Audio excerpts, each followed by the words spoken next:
বিবাহিত মহিলাক মৰি গ'লেও নকব এই চাৰিটা কথা। আজি আমি এনেকুৱা চাৰিটা কথাৰ বিষয়ে আলোচনা কৰিম যিকেইটা কথা আপুনি বিবাহিত মহিলাক কেতিয়াও নকব। নমস্কাৰ, মই প্ৰিয়ংকা প্ৰিয়ম। আশা কৰোঁ আপোনালোক সকলো ভালে আছে। তেন্তে বলকচোন দেৰি নকৰি আমাৰ আজিৰ ভিডিঅ'টোৰ মাজলৈ সোমাই যাওঁ। আজি আমি আলোচনা কৰিম বিবাহিত মহিলাক কি কথা ক'ব নালাগে। প্ৰথমে, কেতিয়াও স্বামীয়ে নিজৰ বিবাহিতা পত্নীক নিজৰ পূৰ্বৰ প্ৰেমিকাৰ বিষয়ে ক'ব নালাগে।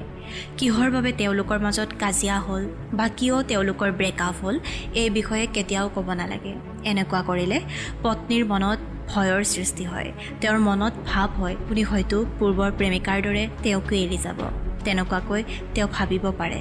লগতে তেওঁৰ মনত এইটোও ভাৱ হ'ব পাৰে যে আপুনি আপোনাৰ পূৰ্বৰ প্ৰেমিকাক বহুত বেছি ভাল পাইছিল, যাৰ বাবে তেওঁক আপুনি পাহৰিব নোৱাৰি পত্নীৰ আগত এইবোৰ কৈ আছে।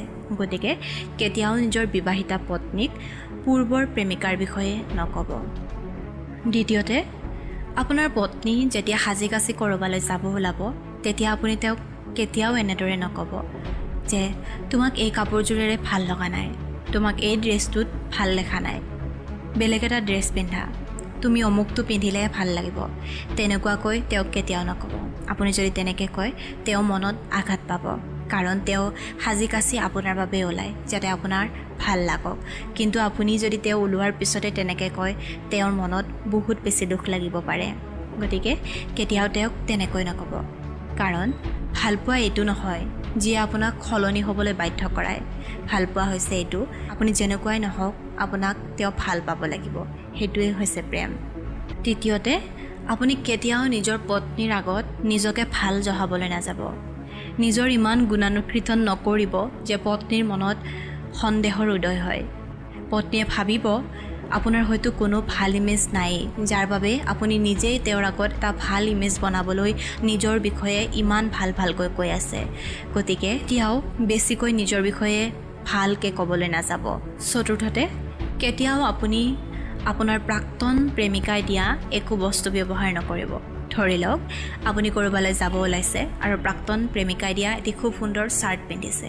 তেতিয়া আপোনাৰ পত্নীয়ে হয়তো সুধিলে আপোনাক, ইমান ভাল লাগিছা চাৰ্টটো, ক'ৰ পৰা আনিছা?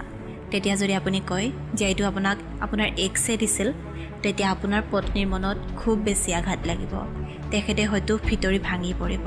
তেখেতে মনতে ভাবিব আপুনি হয়তো এতিয়াও আপোনাৰ পূৰ্বৰ প্ৰেমিকাক পাহৰিব পৰা নাই, সেইবাবে তেখেতৰ স্মৃতিবোৰ আপুনি ৰাখি থৈ দিছে। গতিকে তেনেকুৱা ভুল কেতিয়াও নকৰিব। এতিয়াও আপোনাৰ প্ৰাক্তন প্ৰেমিকাই দিয়া বস্তু ব্যৱহাৰ নকৰিব, কাৰণ যি গ'লেই, তাৰ বাবে নিজৰ বৰ্তমানটো ধ্বংস নকৰিব। ভিডিঅ'টো চাই কেনেকুৱা পালে কমেণ্ট কৰি জনাবচোন দেই। আৰু যদি ভাল পালে চেনেলটো ছাবস্ক্ৰাইব কৰিব, আৰু যদি পেজত চাই আছে পেজখন ফ'ল' কৰি দিব। আন এটি নতুন ভিডিঅ'ৰ সৈতে অতি সোনকালে লগ পাম। তেন্তে মই এতিয়ালৈ আহিছোঁ। ধন্যবাদ।